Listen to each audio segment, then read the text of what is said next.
여러분, 예수님의 제자들이 몇 명이죠? 네, 맞아요. 12명. 12분 맞습니다. 그래서 12사도라고 하지요. 네. 그 예수님께서 부활승천하신 후에 이분들이 그 12명의 제자들이 어디서 어떻게 사셨고 또 사역을 어떻게 하셨는지 여러분 궁금하지 않으세요? 그거 한번 잠깐 이분들 삶을 생각해 보려고 하거든요. 한번 잠깐 보여주시겠어요? 네. 저 12사도들 이제 차례대로 보는 겁니다. 베드로 뭐 굳이 읽진 않으셔도 되고요. 제가 좀 정리해서 말씀을 드릴게요. 베드로는 예수님의 수제자죠. 그렇다 보니까 예수님께서 승천하신 후에 뭐 자연스럽게 교회 지도자가 돼요. 예루살렘 교회를 그 대표가 되고 또 예루살렘 교회뿐만 아니라 많은 교회들을 지도하고 감독합니다. 그러다가 네로 황제 때 순교를 하게 되지요. 뭐 유명한 일화를 여러 번 말씀드려서 여러분도 기억하실 거예요. 그 예수님을 3번이나 부인한 내가 어떻게 예수님과 똑같이 십자가에 달려 죽을 수 있겠냐고 나를 거꾸로 매달아 달라. 더 고통스럽게 그 십자가에 달아달라고 자청하죠. 그래서 십자가에 거꾸로 매달려 순교하십니다. 안드레, 두 번째 안드레죠. 안드레 사도는 그리스랑 소아시아죠. 그러니까 터키의 남부 지방에서 선교를 하다가 이분도 그냥 십자가가 아니라 그 X자형 십자가라고 그러죠. 이렇게 몸에 이렇게 비스하게 돼가지고 그렇게 달려서 X자형 십자가에 달려서 순교하셨다 그래요. 야고보는 그 로마의 네로 황제가 아니라 다시 그 유대 지역, 이스라엘 지역을 다스리는 황제 아그리빠에 의해서 목이 잘려 순교합니다. 그러니까 이분이 사도 중에 최초의 순교자예요. 그 사도행전 12장에 이분이 순교하는 기록이 나오죠. 또 그 다음은 한번 다음 보여주시겠어요? 네. 다음 빌립입니다. 빌립은 헬라 지역에서 선교를 했대요. 헬라는 오늘날 그리스 지역을 말하는 겁니다. 주로 그리스 지역에서 선교했고요. 이분도 십자가형으로 순교를 당하셨대요. 예. 다음 마태죠. 마태는 우리 신약성경 맨 앞에 있는 마태복음을 기록한 사도고요. 그리고 마태는 멀리 갔어요. 아프리카 어디까지 갔대요? 에티오피아까지 갔대요. 거기 가서 선교하다가 목이 잘려 순교합니다. 또 그 다음에 야고보가 또 나와요. 우리가 앞에 야고보가 하나 있었죠. 요한은 사도 요한의 형 야고보가 있었고요. 저 야고보는 또 다른 야고보입니다. 이 야고보는 그 알페오의 아들 야고보래요. 근데 이분은 멀리 가진 않았어요. 다른 사도들처럼 멀리 가진 않고 이스라엘의 유대 지역에서 선교하다가 이분은 유대인들에게 돌에 맞아 순교했다고 합니다. 또 그 다음도 한번 보여주시겠어요? 네. 그 다음 누구래요? 시몬. 네, 시몬입니다. 원래 베드로의 본명이 시몬이죠. 근데 근데 베드로는 예수님께서 너 이제 베드로라 그래라 별명을 붙여주시고 나서 본명보다 더 베드로라는 별명이 본명처럼 그렇게 불렸던 분이고요. 또 사도 중에 시몬이라는 사도가 또 있어요. 근데 이분은 지금의 이란, 한참 지금 전쟁 나서 요란한 이란, 그 옛날에 페르시아 지역이라고 그랬거든요. 이 페르시아에서 선교하다가 거꾸로 매달려서 가랑이부터 이 머리까지 톱으로 쓸려가지고 그렇게 몸이 두동강이 나가지고 순교를 당하셨다 그럽니다. 예. 또 한 분이 다데오라는 분이 있어요. 그 지금 시리아 지역, 또 옆에 이제 페르시아, 이제 이라크 땅인데요. 그 시리아랑 페르시아 지역에서 선교하다가 이분도 목이 잘려서 순교했다고 합니다. 이제 그 다음 누구래요? 가룟 유다. 이제 문제의 가룟 유다예요. 예수님 팔아먹은 사람이죠. 양심에 찔려서 괴로워하다가 지가 스스로 목을 매서 자살을 합니다. 이분은 그렇게 죽었어요. 그 다음도 한번 보여주시겠어요? 네. 그 다음 누구래요? 도마. 네. 그 의심 많던 도마 그러죠. 예수님 부활하셨을 때 주님의 그 손에 그냥 그 못자국과 옆구리 창자국 안 보면 나는 못 믿겠다. 이렇게 의심을 했던 사람이죠. 근데 그렇게 의심할 때는 언제고 사도들 중에 제일 멀리 가요. 어디까지 갔대요? 인도까지 갔대요. 인도 그 첸나이 지역에 가면은 그 첸나이라고 인도 남부 지역에 가면은 지금도 도마가 선교한 것을 기념해서 교회를 세워놨대요. 그래서 이제 거기 이제 기독교 공동체들이 있고 그 교회도 남아있다 그럽니다. 아무튼 이렇게 네, 이 도마도 그 인도 남부 지역에서 선교합니다. 그러다가 복음을 전하다가 이분도 창에 찔려 순교를 했다 그래요. 자, 다음은 이제 바돌로메, 이제 11분까지예요, 저분까지가. 저분도 어디 갔대요? 인도. 네, 도마랑 같은 인도에서 사역을 했는데, 근데 그렇다고 해서 도마랑 같이 사역을 했다는 기록은 없어요. 인도로 가긴 갔는데 따로 사역을 했던 것 같고요. 그 도마는 인도에서 순교하셨는데 바돌로메는 그 나다나엘이라고 성경에 나오는 또 그 일화가 있잖아요. 이 나다나엘이 바돌로메일 것이다라고 말씀들을 학자들이 하고 있어요. 그래서 그 인도에서 선교하다가 이분은 아르메니아로 갑니다. 아르메니아로 가서 여기서 이제 선교를 하다가 이 가죽이 벗겨지고 그 다음에 목이 잘리고 그래서 순교를 당했다 그래요. 앞서 말씀드린 야고보 그만 빼고 사도행전 12장에 나오는 야고보의 그 순교 장면을 빼고 나머지 사도들은 사실 어디서 사역을 했는지 어떻게 순교를 했는지 이거는 알 수가 없어요. 기록이 없거든요. 그 또 순교하는 방법도 그렇지만 이제 그 교회에 그 내려오는 전승이랑 또 동시대에 일단 다른 또 역사들이 있거든요. 사람들이 기록이 있거든요. 그분들이 이제 사도 누구가 어떻게 하다가 순교했다. 성경에는 없지만 교회 역사 보면 이런 기록들이 있어요. 그래서 이분들이 어디서 어떻게 사역을 했고 어떻게 순교를 당했느냐 저렇게 우리가 이제 기록을 알 수 있는 겁니다. 또 순교의 방법도 뭐 목이 잘려서 참수를 당한 분들도 많지만 또 많은 분들이 십자가형을 당했지요. 예수님께서 십자가형 당하셨잖아요. 그러니까 니네가 믿는 예수처럼 니네도 그 십자가에 달려라. 이렇게 그 사도들을 조롱하려고 그 사도들을 십자가에 달려서 순교하게 한 게 아니라 당시 그 사용되는 제일 고통스러운 형이 십자가형이었대요. 왜냐하면 사실 그 참수당하고 아까 막 이게 몸이 막 톱으로 켜가지고 잘리고 이런 거는 처음에 공포는 대단한데 그냥 순간적으로 죽는다는 거예요. 근데 십자가형은 최소 3-4시간, 어쩔 때는 하루 종일 안 죽고 점점 죽어가는 거죠. 그러니까 너무 고통스러운 거라는 거예요. 그래서 가장 고통스럽게 죽으라고 십자가형을 당하게 했다는 겁니다. 이렇게 사도들이 다 순교를 당하신 반면에 끝까지 남은 사도가 한 분 있죠. 누구죠? 예, 마지막 남은 저 사도 요한입니다. 우리는 저분은 순교하지 않았다니까 죽을 때까지 편안하게 열심히 있다 죽었나 보다 생각을 하는데요. 그렇지 않습니다. 요한도 순교만 당하지 않았을 뿐이지 순교에 버금거는 고난을 끝까지 평생 받다가 하늘나라에 가신 분이에요. 사도 요한은 우리가 지난 시간에 요한계시록 말씀을 나눌 때 잠깐 말씀드렸죠.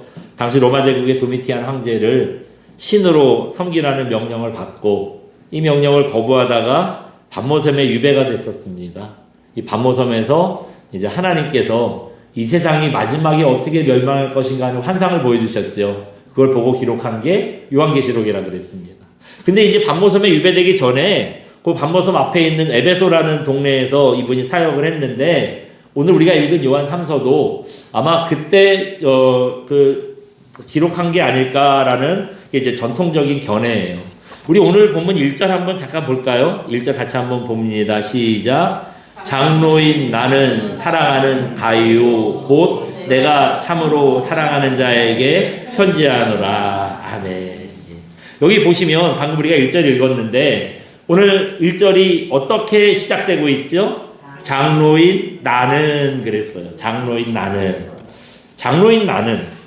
이 말을 헬라어 이게 우리 구약 성경은 이스라엘 말 히브리어로 써 있고 신약 성경은 헬라어 오늘날 그리스 말로 써 있다 그랬어요. 그래서 이 오늘 1절에 장로인 나는 이 부분을 헬라어 원어로 보면 이렇게 말하고 있습니다. 한번 잠깐 보여주시겠어요? 네. 자, 읽어보시라고 제가 밑에 음도 붙여놨죠? 같이 한번 읽어볼까요? 호 프레스 비테로. 예. 저 호 프레스 비테로라는 말인데요. 저게 번역해보면 뭐래요? 그 장로. 저 호라고 앞에 있는 밑에 그라고 써 있잖아요. 그러니까 저 호가 그라는 뜻이에요. 그 옛날에 학교 다닐 때 여러분 기억나실 거예요. 정관사라고 어떤 사람이나 사물이나 뭐를 지칭할 때 그걸 정관사라고 더하라 그러는데 저것도 마찬가지예요. 그래서 이제 그런 겁니다. 그렇다면은 이 말씀 먼저 드려야 되는데 죄송합니다. 요한삼서는 누가 기록한 책일까요? 요한이에요. 네, 맞아요. 그러니까 요한 3서라고 했겠죠. 요한복음, 요한일서, 요한이서, 요한삼서, 요한계시록 다 사도 요한이 기록한 겁니다. 근데 이 사도 요한이 기록한 거라는 걸 어떻게 알 수 있을까요? 요한삼서가 사도 요한이 기록했다 그랬는데 여러분 혹시 요한삼서를 다 읽어보신 분은 알겠지만 다 끝날 때까지요 요한이 내가 요한이고 내가 기록했어 그렇게 말한 적이 없거든요. 여기에는 요한이 했다는 말이 없어요. 그런데 어떻게 알 수 있느냐? 그런데 우리가 이 편지는 다 사도 요한이 쓴 거라고 알고 있어요. 다 인정합니다. 왜냐하면 바로 저 문장 호 프레스비테르 바로 저 말 때문이에요. 앞에 이제 잠깐 말씀드린 대로 저 앞에 호는 영어의 정관사 더라는 거를 해당하는 말이고요. 여러분 영혼교회 담임 목사 그럼 제 이름 안 돼도 여러분들은 다 저라는 거 알잖아요. 그런 것처럼 저가 붙을 때에는 그 앞에 이제 프레스비테르의 장로라는 뜻인데 그 장로가 누군지는 그 당시 사람들은 다 아는 거예요. 쟤를 굳이 영혼교회 담임 목사 고재찬이라고 이름을 제가 말씀드리지 않아도 여러분이 담임 목사 교회 목사 그러면 저인 것 아는 것처럼 호 프레스비테르 하면은 그 장로 이 사도 요한을 얘기한다는 거를 우리는 모르죠. 근데 그 당시 사람들은 다 알고 있다는 거예요. 왜냐하면 장로라는 말이 그 교회의 오늘날 그 장로 직분을 말하는 게 아니거든요. 한번 잠깐 보여주시겠어요? 네. 사실은 한자로도 우리 그 장로님한테 장로가 저런 거긴 한데 장자가 무슨 장자래요? 어른장. 또 노자는 늙을로. 우리는 긴장이라고 얘기하고 있지만 또 긴장도 맞고 어른장이라는 뜻도 또 있대요. 그래서 그 어른장, 늙을로, 늙은 어른 얘기하는 거예요. 그 교회 장로 그러니까 우리는 이제 장로 고시 시험도 봐야 돼요. 장로 아무나 되는 거 아니에요. 그 노회에서 이제 목사님들한테 면접도 보고 이분이 장로감이 맞는지 아닌지 면접을 통과해야 이제 장로 안수를 받고 장로님이 되는 겁니다. 근데 여기서 지금 말하는 장로는 그렇게 노회에서 안수받고 뭐 장로 고시 보고 이래서 장로가 되는 게 아니라 그냥 교회의 어르신, 연세 많이 드신 어른을 말하는 거예요. 초대교회 당시에 나이로 보나 또 직분으로 보나 어른이라고 불릴 분은 이 당시 요한이 90살이 넘었다 그랬거든요. 그러니까 90살이 넘은 사도 요한 한 분밖에 없는 거예요. 그래서 설교를 시작하면서 살펴본 것처럼 교회의 어른, 지도자 이렇게 얘기할 만한 분들은 이미 다 순교했어요. 사도들 다 순교했잖아요. 이미 다 돌아가셨어요. 이게 아마 지금 사도 요한이 요한 3서를 기록한 지 한 30여 년 전에 이미 그분들은 다 순교하신 거예요. 없어요. 이제 예수님께 직접 보고 듣고 예수님과 동거했던 사람은 사도 요한 딱 하나 남은 거예요. 이분이 또 연세도 이제 90세가 넘으셨다 그랬죠. 그래서 이제 요한밖에 안 남은 거예요. 그래서 우리 1절에 읽은 대로 장모인 나는 그랬을 때는 이거 요한 선생님 말하는 거구나. 사람들이 다 아는 거예요. 그런데 이 요한 3서뿐만 아니라 앞에 요한 1서, 요한 2서, 요한복음도 크게 포장해서 마찬가지고요. 이 말씀들이 얘기하는 바는 뭐냐 하면 사랑입니다. 사랑에 대한 얘기를 많이 하고 있고 또 사랑이라는 말을 많이 표현하고 있어요. 특히 오늘 요한 3서도 보시면 어때요? 말끝마다 사랑을 갖다 붙여요. 장로인 나는 그다음 뭐라 그랬어요? 내가 사랑하는 가이오. 그다음 곧 내가 참으로 뭐래요? 사랑하는 자에게 편지하노니 이렇게 말했어요. 여기뿐만 아니에요. 2절도 어떻게 시작하고 있어요? 사랑하는 자요. 또 여기도 아니에요. 다른데 또 5절도 보면은 어떻게 시작하고 있어요? 사랑하는 자요. 똑같이. 다른 부분들도 계속 이 얘기를 시작할 때마다 사랑하는 자라고 부르면서 말씀을 시작하고 있어요. 여러분 어때요? 이거 보니까 어떻게 생각하면 당연한 말이죠. 이분이 다른 사람도 아니고 사도고 성직자래잖아요. 여러분 예수님의 사랑을 받은 사람이고 성직자라고 하면 이렇게 말끝마다 사랑을 붙일 정도로 사랑이 많아야 되잖아요. 그런데 사실은 이 요한이 어떤 사람이었나를 우리가 알게 되면 요한이 이렇게 말끝마다 사랑을 얘기하는 거 참 놀라운 변화구나라는 걸 아시게 됩니다. 마가복음 3장 17절 보시면 이 사도 요한에 대해서 이렇게 소개하고 있어요. 한번 잠깐 보여주시겠어요? 네. 같이 읽어봅니다. 세베대의 아들 야고보와 요한의 형제 요한이 이 둘에게는 보아노게 곧 우레의 아들이란 이름을 더하셨으며 마가복음 3장 17절 말씀. 아멘. 예수님께서 형 야고보랑 동생 요한한테 별명을 하나 지어줬대요. 그 별명이 뭐래요? 보아노게. 그 보아노게라는 말이 우리말로 하면 뭐래요? 우레의 아들. 여러분 별명만 들으면 이 사람들 얘들이 어땠을 것 같아요? 우레의 아들이라고 할 만큼 아주 용감한 상대들인 것 같잖아요. 근데 사실은 용감해서 우레의 아들이 아니라 성질이 급하고 화를 잘 내고 큰 소리치고 그래가지고 그 우레의 아들이란 그 별명이 붙었다는 거예요. 얼마나 승질을 잘 내면 성질도 더러운 거죠. 얼마나 화를 잘 내면 예수님이 아유 저것들 하면서 우레의 아들이라고 별명을 붙여줬겠어요. 이렇게 강하고 거친 사람들이 바로 사도 요한이고 그 요한의 형 제일 먼저 순교한 야고보였거든요. 네, 그 형제가 그랬는데 오늘 본문에 보니까 어때요? 그렇게 화 잘 내고 성격이 불같고 그런 사람들이었다면서 이렇게 강하고 거친 사람이었던 요한이 이제 화도 안 내요. 온유해져요. 90 먹은 할아버지가 그 전승에 의하면 그 에베소 교회 교인들이 에베소 교회에 있었거든요. 그 이제 지도자는 따로 있었어요. 디모데였는데 이분이 거기서 같이 있었어요. 디모데가 이제 그 선생님이라고 모시고 있는 거예요. 그러니까 그 성도들이 요한한테 말씀 듣고 싶잖아요. 자기들은 다 걸러 듣는 얘기지만 이 사도 요한은 예수님과 함께 했던 분이잖아요.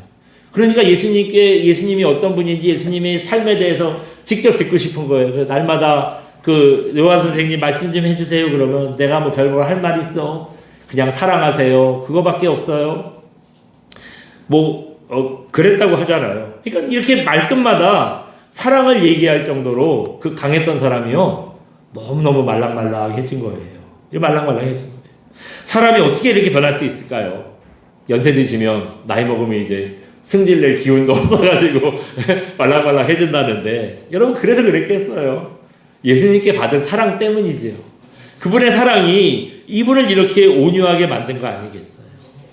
이런 사랑과 애정으로 권면하는 말씀이 바로 오늘 본문 2절의 말씀입니다.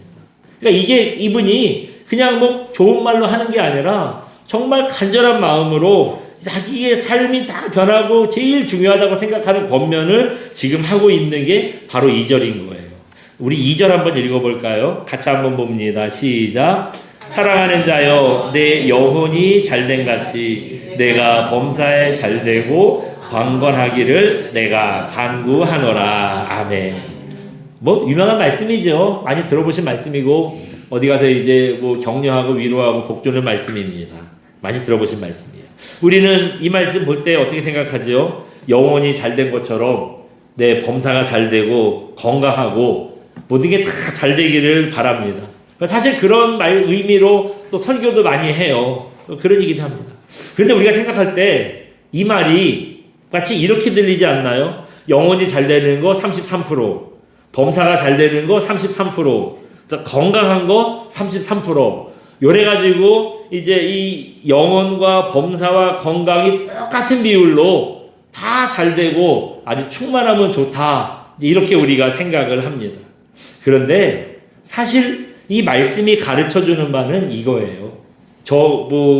영혼과 범사와 건강에요. 우선순위가 있어요. 뭐가 먼저인가 우선순위가 있어요.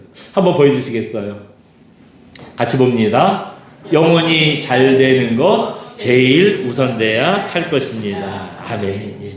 영혼과 범사와 건강 중에 이 세 개가 똑같이 33% 똑같은 비율로 잘 되는 게 아니라 뭐가 제일 우선이래요? 영혼이에요. 영혼이 잘 되는 게 먼저라는 거예요. 여러분 생각해 보세요. 영혼이 강건하지 않고 신실하지 않은 상태에서 다른 일들이 잘 되면 어떨까요? 영혼은 엉망진창인데 몸은 건강해. 이거 보면 몸이 건강하니 앉아있지는 못하는 거예요. 무조건 막 나가고 싶고 어디 막 돌아다니고 싶고. 하나님께서 과연 그런 걸 원하실까요? 네. 영혼이 잘 되지 않은 상태에서 다른 것만 다 잘 되면은요, 사실은 이게 저주예요. 저주예요. 여러분, 영혼이 하나님과 친밀하지 않은데 너무 건강해. 돈도 잘 벌어요. 승진도 팍팍 돼. 어느 날 과장 됐다 그러더니 또 어느 날 부장 됐다 그러고 어느 날 이사 됐다 그러고 감사함을 툭툭하게 하는 거예요. 예? 너무 다른 게 다 잘 돼. 이렇게 모든 게 다 잘 되는데 하나님과의 관계에만 시원찮으면 이분이 신앙생활 열심히 잘 하겠어요? 예?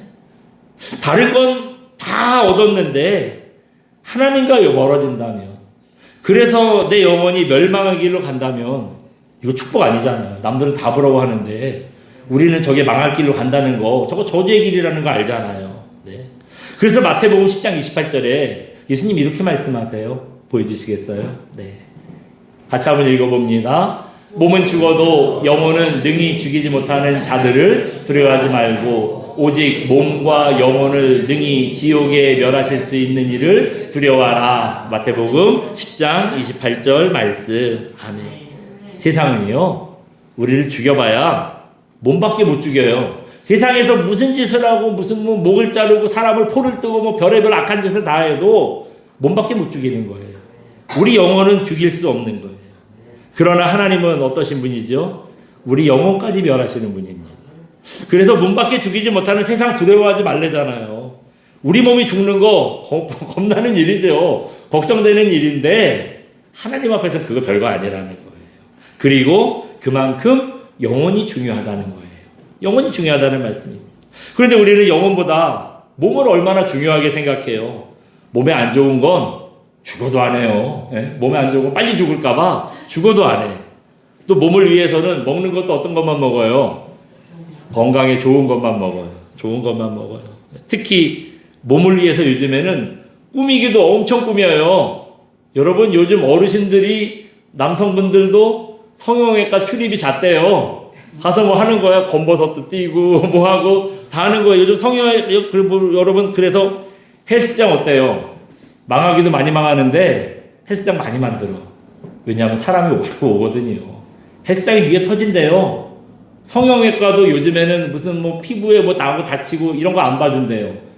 우리 운정에도 피부과 가물이 다녀봐도요, 뭐 이렇게 해주는 거 없어. 오직 뭐만 해요? 미용, 성형, 이것만 한대요. 그 손님이 넘쳐나는 거야. 그 손님이 넘쳐나니까 쌍꺼풀은 기본이고요. 뭐 어쨌든 뭐 이것도 째고 저것도 다듬고 해가지고요. 그것만 해도 장사가 되니까 뭐 10,000원짜리 뭐 여기 이거 이런 걸 안 봐줘요. 이런 걸 안 봐준대. 딴 데 가보래. 딴 데 가면 딴 데 다 그러는 걸 뭐. 그러니까 피부과 성형외과 요즘엔 진짜 진료를 받고 싶은데 갈 데가 없대요. 사람들이 그 정도예요. 그래서 앞으로 유명해질 사업은 헬스, 성형, 건강식품, 바이오, 이게 유망한 뭐 그런 사업이라 그러더라고요. 그런데 우리는 이렇게 그 몸에 좋은 것만 찾는데 성경은 그렇게 말씀하지 않잖아요. 몸이 아니라 뭐가 우선이래요? 영혼이 우선이래요. 우리 영혼이 하나님과 교제하는 게 제일 중요하다고 그래서. 그래서 영혼이 잘 되는 거, 이거 제일 우선해 두라는 겁니다. 그리고 나머지는 영혼이 우선되는 것만큼 잘 되기를 바란다는 거예요. 그게 똑같은 등급으로 같이 보자는 게 아니라 일단은 영혼이 잘 되고 다른 것들이 따라와야 된다는 의미인 거죠. 그렇다면 우리가 어떻게 해야 세상 일도 아니고 건강도 아니고 우리 영혼이 우선될 수 있을까요? 한번 보여주시겠어요? 네. 같이 한번 봅니다. 우리 영혼이 우선되기 위해서 하나님의 은혜를 구해야 합니다. 아멘. 우리 영혼이 잘 돼야 된다는데 우리 영혼이 잘 되려면 뭐 하래요? 하나님의 은혜를 구해야 된다. 날마다 하나님의 은혜를 구해야 된다는 거예요. 세상에 그 어떤 것보다 하나님께서 주시는 은혜를 가장 우선에 두면은 여러분 세상의 뭐 상황, 실패, 뭐 길이 막히고 어렵고 이거 별로 문제 안 돼요. 일이 안 돼도 은혜 받았잖아요. 그 일이 안 되는 게 나를 무너뜨리지 못해요. 받은 은혜가 크니까 상황이 좀 어려워도 그 어려운 상황이 나를 무너뜨리지 못해요. 실패해도 은혜 받았잖아요. 실패는 실패고 뭐 살다 보면 그럴 수도 있지. 내 삶은 여전히 은혜와 기쁨이 넘치는 삶이 되는 겁니다. 그래서 우리가 우선순위가 분명하면은요, 영원히 잘 돼야 하는 우선순위가 분명하면 성경의 표현대로 하면 세상이 우리를 감당하지 못하게 되는 거예요. 네. 한번 잠깐 보여주시겠어요? 그 책 제목이 뭐래요? 주는 나의 피난처. 예. 코리텐 붐 여사라는 분입니다. 저 할머니 있죠? 저번에 삶과 신앙에 대한 책이에요. 코리텐 붐 여사는 네덜란드 사람입니다. 네덜란드 분이고 2차 대전 때 독일 사람들이 막 유대인들 잡아다가 포로송에서 가둬가지고 엄청 죽였잖아요. 600만 명을 죽였다 그래요. 네. 근데 저 코리텐 붐 여사의 아버지가 하나님의 백성인 유대인들 저렇게 죽게 놔두면 안 된다. 목숨 걸고요. 그분들 살려줬대요. 이리 빼돌리고 저리 빼돌리고 그래서 800명의 유대인들을 네덜란드에서 탈출을 시켰대요. 근데 이게 발각이 됐어요. 들켜가지고 그 아버지를부터 해서 이제 저 코리텐 붐 여사까지 아버지, 어머니, 언니, 자기 그 네 식구가 다 포로 수용소로 끌려갑니다. 그러니까 유대인들이랑 똑같은 대우를 받게 되는 거예요. 유대인은 아닌데 유대인이랑 똑같이 뭐 하루하루 죽을 고비를 넘기는 거예요. 내일 당장 죽을 수 있는 상황인데 저분들이요 믿음으로 살았어요. 날마다 성경 공부하고 기도하고 또 이 수용소에 있는 유대인들에게 복음을 전합니다. 그 얼마나 저 코리텐 붐 여사가 전하는 복음이 은혜가 되고 감동이 됐는지요. 수용소의 유대인들이 엄청 기독교를 개종을 했대요. 예수님 믿었대요. 근데 이제 안타깝게 나머지 가족들은 다 돌아가셨어요. 그러니까 유대인들이랑 똑같이 걸리면 이제 가는 거예요. 결국 이분들도 돌아가셨대요. 근데 이제 그 코리텐 붐 여사는 어떻게 살아나셨어요. 하나님은 살아나셨는데 저 책에 보면 이런 얘기가 있습니다. 한 일화를 좀 말씀드리면 유독 다른 방보다 코리텐 붐 여사가 있는 방에 벼룩이 많았대요. 여러분 수용소 생활이 얼마나 힘들어요. 안 그래도 어려운데 그 벼룩까지 있으니 너무 힘들지요. 그래서 기도를 하는데 기도가 아니라 원망이 나오고 원망을 하는 건지 기도를 하는 건지 모르게 날마다 어쨌든 힘들어요. 죽겠어요. 막 이렇게 했다는 거예요. 근데 어느 날 기도하는데 하나님께서 이런 깨달음을 주시더래요. 벼룩이 많으니까 네가 자유롭잖아. 그런 깨달음을 주시더래요. 가만히 생각해보니 그게 맞아요. 왜냐하면 이 방에 벼룩이 많으니까요. 벼룩이 오늘까봐 간수들이 그 방엔 안 들어온대요. 근처에도 안 온다는 거예요. 그 밤마다 벼룩에 물리고 벼룩을 잡는 건 힘든 일인데 간수가 안 오니 마음껏 기도해도 돼요. 찬양해도 되고 같이 예배드리고 전도할 수 있고 코리텐 붐 여사가 이제 방에 있는 이분들 다 전도했거든요. 이 은혜와 기쁨이 전염되는 거예요. 방 안에 같이 있는 사람들이요. 성령이 충만해가지고 얼굴이 빨개가지고 사람들이 날마다 건강해 보였대요. 근데 이게 되게 중요해요. 왜냐하면 그 나중에는 이 독일군들이 막 눈이 돌아가지고 막 죽였는데 초반만 해도 근데 이 사람들도 사람인데 사람을 그렇게 막 무대벌을 막 죽일 수 없잖아요. 초반만 해도 나름 암묵적으로 그 유대인들을 죽이는 룰이 있었대요. 그게 뭐냐 하면 얼굴에 핏기도 없고 좌절감이 가득해서 곧 죽게 생긴 사람들 이런 사람들 골라가지고 먼저 죽였다는 거예요. 그래서 이 유대인들의 그 역사를 보면은 그 독일군들이 누구 이제 데려가려고 오면은 빨리 막 돌조각으로 얼굴에 상처를 내가지고 피가 나잖아. 이걸 확 문질러가지고 얼굴을 조금 불구스름하게 만들었다는 거예요. 이렇게 많이 위기를 넘겼대요. 예? 그런 상황인데 이 코리텐 붐도 그렇고 같은 방 안에 있던 사람들도 그렇고 그런 거 안 해도 돼요.